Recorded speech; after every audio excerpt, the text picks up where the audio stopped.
What's up guys, Ace here doing a preview or review of these spoilers for Zendikar Rising. Anyways, let's get with the review. So first card, pelakka, predation, 2 and a black, sorcery. Target opponent rules their hand. You choose a card from it with converted mana cost 3 or greater. That player discards that card. So this card is probably too focused on the 3 or greater part, which is going to be kind of rough. I wouldn't be expecting this from black, but seeing how this is essentially a land as well, maybe the restriction is needed, especially being at this rarity. It's going to be hard to pull this off. Maybe you want this against a mid-range or control deck. But other than that, I don't think this card is going to be quite useful in like your everyday standard gameplay. However, it really depends on the average CMC of the standard meta, I guess, when this deck does come out. So that'll be kind of interesting. I think now it'd be fine. Actually, to be fair, we've got Questing Beasts, we've got Lovestruck Beast, we've got a bunch of 3 CMC cards, right? So for the most part, this is like okay. Having it come out against aggro deck is going to kind of suck. So at most, it's probably going to be like a sideboard card, but that's all dependent on the standard when this comes out. But on like this current standard, this is probably fine. Hits, I mean, you don't want to hit Euro. I mean, maybe you do. It hits Euro. Hits all the Stompy Green, hits most, I think a lot of Sultai cards. Yeah, this is like a decent card. I would play it in my mid power, maybe even high power EDH decks. Seems good. Like you have this in another land in hand, in your starting hand in EDH. You just play this tapped, maybe. Yeah, seems pretty sweet. I like this card. I mean, 3 is probably like the highest CMC you want to play in high power EDH. So there's like some kerfuffle there, where like it'll only hit the higher end spells. But other than that, like it seems like a pretty decent card, come to think of it. Now I'm thinking of it. It might be like the top end card, but it's a land as well. It's a land. So you can use it later if you draw it. It's not always dead in your hand, which is kind of cool. But yeah, this is a sweet card. I do like these cards a lot. These are really sweet. We have Cleric of Life's Bond, a white and a black creature vampire cleric. Whenever another cleric enters the battlefield under your control, you gain 1 life. Whenever you gain 1 life for the first time each turn, put a +1 counter on Cleric of Life's Blood, 2/2. No gods, only each other. This seems like a bad at Johnny's Pride Mate, which I don't get why. Like whenever cleric, like it gets a counter each turn at most. I mean, the good part about this is you get a life for each cleric you play. Like you're playing something cleric tribal, right? Are there going to be aggressive clerics? I mean, this seems like it's going to be the high point of aggressive clerics. I don't like that idea. Especially only getting it like, you're like probably playing this in a deck that's playing at sorcery speed, right? There's not going to be any instant speed clerics, flashing in clerics at instant speed. So this is just like a 2 mana 3/3 when you play this on turn 3 in standard. It seems like a really bad / mediocre Johnny's Pride Mate. I don't like it. I could be wrong here, but conundrum. It seems kind of 1 in a blue enchantment. Whenever confounding conundrum enters the battlefield, draw a card. Whenever land enters the battlefield under your opponent's control, if that player had another land enter the battlefield under their control this turn, they return a land they control to its owner's hand. So they're playing a lot of bounce lands now, essentially. This card is pretty sweet. You play this in Yark. Ooh, that's value. That's real estate. That's free real estate right there. This is a good card. I wish it was in white. Like it could have said like you could have got rid of the white draw card clause, and you could have been like if their player plays a land, destroy that land instead, and then it would have been a white. I think this is more of a white effect, but I think, and what sucks too is that it's in the Euro colors, and so it's gonna be more blue-green decks playing against blue-green, with blue-green sideboard pieces against blue-green decks. In standard, anyways. I mean, in EDH, it's going to be an all-star. Like, you're playing blue, you're playing this card. I don't think you play this in high power or CEDH because, like, you generally can just, like, play at instant speed most of the time anyways. So there's not really point in trying to, like, stifle fetches at this point. I think people can easily get around it. The fact that it cantrips is kind of big, too. This is a good card. This is, I want to say, the blue Blood Moon. Like, I think this is that good for EDH reasons. Do you play this in Modern? For like, no, because Valakut still triggers. Oh, wait, this is actually Valakut gas. You don't play this against Valakut, right? So they just play their lands and then play it again and play it again and just free bolts, right? I think this is just EDH. It's a good card. The fact that it cantrips is just so good. See, why can't other colors have this? See, Wizard stopped caring about balancing colors. They just want everyone to play blue now. They just want everyone to play blue. This card is pretty good. It's really it sucks too because I want to play other colors, but cards like this are just like, why play any other color? You can just play blue, have answers to anything. You can bounce anything and then counter it on the way down. You're drawing a bunch of cards, so it's like not really a problem. You're using cards from your hand, right? It's so hard to play other colors, and they make it really hard. See, I hope red and blue. I'm sorry. I hope red and white get something like this. I think white is getting a. Oh, it's been leaked. Red's getting a land destruction spell, which also cantrips. That'll be good. Definitely looking to see that. Definitely need more of that. That would be. I think that would be an EDH staple too. Like the fact that it cantrips, you probably dump that in any red deck in EDH. It destroys a bunch of like good utility lands or lands that just vomit mana out, especially against black. Yeah, we need more of those cards. We definitely need more of those cards. But yeah, that's Confounding, Conundrum. This is a sweet card, gosh. Why did they have to make it in blue? They didn't have to do this. They didn't have to do it in blue. What were they thinking? Like, oh, we've got Euro in standard right now. Why not just like print more blue cards to play against the Euro decks? So that way no one plays more Euro, right? And then it's like you put this in blue and it's Nissa like, oh, the Euro of Shadow Boughs. Wait, what? Nissa of Shadowed Boughs? Am I saying that right? One sec. Boughs. How do you say this? Bow. Nissa of Shadow Bow. I've never heard that word before. The one things you learn about Magic. Nissa of Shadowed Boughs. 2 black and a green. Legendary planeswalker Nissa. Landfall. Whenever a land enters the battlefield under your control, put a local counter on Nissa Shadowed Bow. Untap +1. Untap target land you control. You may have it become 3/3 on a turn with haste and menace. On the turn, it's still a land. That's kind of sweet. Doesn't have vigilance. I actually prefer this over the current Nissa, of course. That's what everyone's saying. It doesn't have any. Oh, wait. You put a local counter if you play a land. That's kind of sweet. -5 is you may put a creature card with commander cost less than or equal to the number of lands you control on the battlefield from your hand or graveyard. Whoa. With 2+1 counters on it. That'd be kind of neat.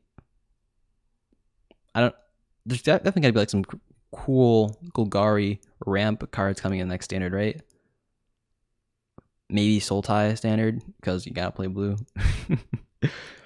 This is kind of sweet. I like how you can like protect her kind of, but the fact that you can like play a bunch of lands and buff her loyalty up so high. Like you play this on turn 4, and then it goes up to 5. You play this on turn 5, it goes up to 6 because you can play a land drop. You play this, then you play a land drop. That's kind of cool. But you can't immediately use the -5. Actually you can. Turn 5, you play this. You play your land drop, and then it's at 5 loyalty, and then you -5, and then you like cheat something out from your graveyard or hand. That's kind of cool. And you gotta get to turn 5, but like if you have the combo pieces there, if there's like some crazy large Eldrazi remnant in Zendikar Rising, that'd be cool. I'd be down with that. That's kind of sweet. That's like see the little combo piece we have got here. It's a lot more manageable too than the current Nissa, which is thank goodness. Thank the Lords of Zeldaheim. What was that new set they announced? Nordheim. The new Nordic set they're coming out with. Yeah. Also, there's got to be odds in there, right? Hopefully. Anyways, yeah, this Nissa seems pretty sweet. Right, you can cheat stuff out with this. Card, though. Next up is Tazri, Beacon of Unity. 4 and a white. Legendary creature, human warrior. This spell costs 1 less to cast for each creature in your party. So you can cast it for essentially 1 mana if you have everyone in the party. So it's 2 or blue and 2 or a black and 2 or a red and 2 or a green. Look at the top 6 cards of your library. You may reveal up to 2 cleric, road, warrior, wizard, and or ally cards from among them. Put them into your hand. Put the rest in the bottom of your library in random order for 6. She's thick. But like this is your D&D commander. Like if you want to play D&D and you want a full party, you want clerics, rogues, warriors, and wizards, you definitely play her. She's definitely, this is a sweet looking card though. I mean, I guess you could play it in mono white, but like 5 mana for a 4/6 with abilities that cost mana. It's a sweet card though. I do like it.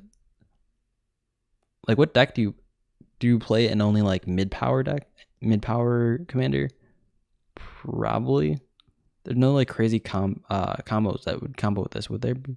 Well, like you can essentially tutor for a particular card and color, I guess, if you have infinite mana. Actually, it's not that bad actually. If you can like tutor through your deck because of the ability, it's like a win con in the command zone. You play it with blue and green and black. Not that bad actually.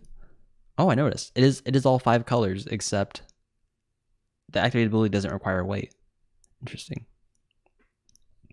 Yeah, so Acquisitions Expert. So next card. Acquisitions Expert is a 1 in a black. It's a sweet card, so I guess. Beacon Immunity. I do like the art for a lot. In the Seagate. Next up we have Omnath, Locus of Creation, the new Omnath card. Red, green, white, and blue. No black. Interesting. Next Omnath, we'll get a black Omnath, a 5-color Omnath. Legendary creature Elemental. When Omnath, Locus of Creation enters the battlefield, draw a card. Landfall. Whenever land enters the battlefield under your control, you gain 4 life. If this is the first time this ability has resolved this turn, if it's the second time, add red, green, white, blue. If it's the third time, Omnath deals 4 damage to each opponent and each planeswalker you don't control. 4/4. Interesting. So I didn't read this before, but it actually doesn't affect creatures. And it's because he's trying to recreate Zendikar. That's kind of cool. I think I dig that. Super sweet. Like the fact that it also doesn't have any more landfall triggers sucks a little bit. But like you're getting a lot of like value out of it. If you can get up to 3, like that's the magic number. Like you don't need to get more value out of it. Like it generates mana for you playing your lands. And value from destroying other players' planeswalkers. That's pretty good. That's pretty neat. Honestly, if it destroyed creatures, I think that'd be kind of broken. But I don't know how much landfall is gonna be in this game. Because like the lands don't. You only play, for what I can tell, 1 land per turn for most of these cards. Still, like there's not too many cards that like help you put a land in the battlefield. I don't believe yet. I think there's like a land. There was 1 card from Throne of Eldraine that did that in this current standard, but like I don't think there are any standard cards currently able to like help with landfall. So this is kind of interesting to see how many landfall. Next up we have Marasa, Rootgrazer, green and a white creature beast, vigilance. You may put a basic land card from your hand onto the battlefield. Tap, return target basic land you control to its owner's hand. 2/3. So this is where we're getting our landfall, it seems like, for the most part. Green, maybe it's like a green-white thing, but this is our first landfall assister card.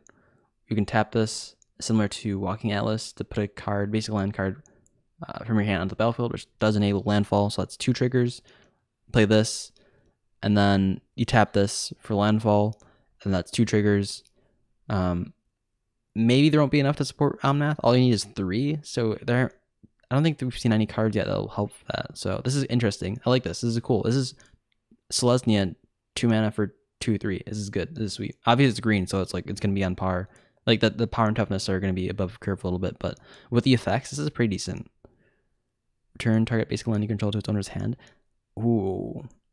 So that's gonna be kind of decent too, because what if you need a color on a particular land you have, but it's not the flipped color land you want? So you return it back and you flip it. You play it for its other side. That's kind of neat. Like you can do the little swapperoo. That's kind of cute. I don't think will that ever be useful? I wonder. That's kind of cute though. And next up we have Velcro Awakening. Yeah, this is a sweet card. Anyways, next up we have Velcro Weakening. It's a 2 and a red instant. Put any number of cards from your hand at the bottom of the library, then draw that many cards +1. It also can be played as Valakut Stormforged, which is a land that enters the battlefield tapped for 1 red. This is a sweet card. It pays for itself in that it cantrips for itself, but also shuffles your hand. Not really shuffles your hand, but puts your hand on the bottom of the library, which is sweet. You play this in EDH, right? You wheel your own hand. You definitely play this in EDH. I'm playing it in my EDH deck. I don't know how good it'll be in for standard, but like looking at EDH, this is definitely playable. Like it's a wheel for 3 mana that only affects you. If you don't have the mana for it, you just play it as a land. Like it can be in your opening hand. It's like, oh, I have a Velcro Awakening, but also I only have 1 Mother Mountain in my hand with no ramp. Oh, I'll just play my Velcro Stoneforge. And then you have 2 lands in your hand, this and the other mountain in your hand. I think you play this in EDH. You definitely play this in EDH. This card is sweet. This card is sick. The fact that it draws you +1, so like it replaces itself, is really good too. So you don't lose any cards. You simply shift the amount of cards you have. Well, you trade your hand. Well, that's pretty sweet. Yeah, this card is sick. I think we'll be liking this card. This card is gonna be a staple in mono red mid power at least. High power maybe. Oh, high power. You play this in high power, right? People play wheels, but like wheel is to like essentially, okay, you're not gonna get wheel back, right? But like if you want a wheel effect, this is sort of where you're going for, right? You can't play it in Grandma Wizard, but Riel. You can't play it in Riel, but I don't know. High power, definitely mid power. This card is sick. This card's definitely sick. These cards are being played in EDH. Mark my words, these cards are being played.